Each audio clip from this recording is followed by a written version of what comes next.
Well, when a volcano erupts like this, well, the danger isn't just in the explosion, it's in the air. Volcanic ash, it can travel for miles, coating cars, streets, even the sky.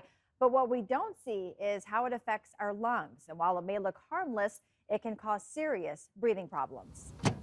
The ash is comprised of components of mineral, rocks, glass, and anybody could be at risk of inhaling these kind of tiny particles that could invoke some level of discomfort or symptoms in a patient. Dr. But Jared certainly for those Weinstock is a people that are pediatric at higher risk pulmonologist at with Providence underlying Hospital. He says cause people with as underlying cardiovascular or pulmonary conditions like asthma, COPD, or any lung problems are at a higher risk when it comes to volcanic ash exposure. So when we inhale something like the ash, especially these tiny particles that can go really deeper down into the lower airway, we worry about that level of inflammation getting even worse.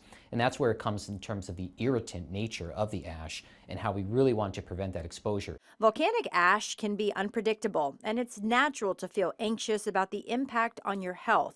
But Dr. Weinstock says the best way to stay safe is to prepare now. Stay inside, make sure doors and windows are closed to prevent exposure, and if you absolutely have to go outside, wear an N95 mask. The N95s we know are studied as the best tool to help purify the air that we are breathing.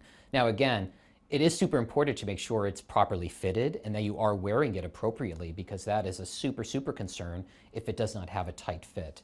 But again, it's the best kind of device that you could wear, especially if you are being actively exposed to the ash. You don't need to have a pre-existing condition to feel the effects of volcanic ash.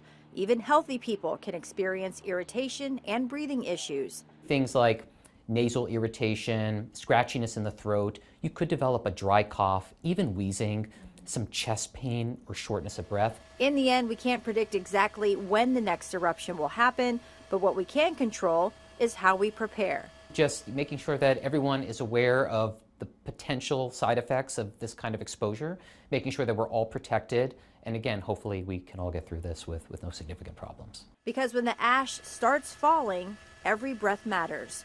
Ariane Aramburo, Alaska's news source.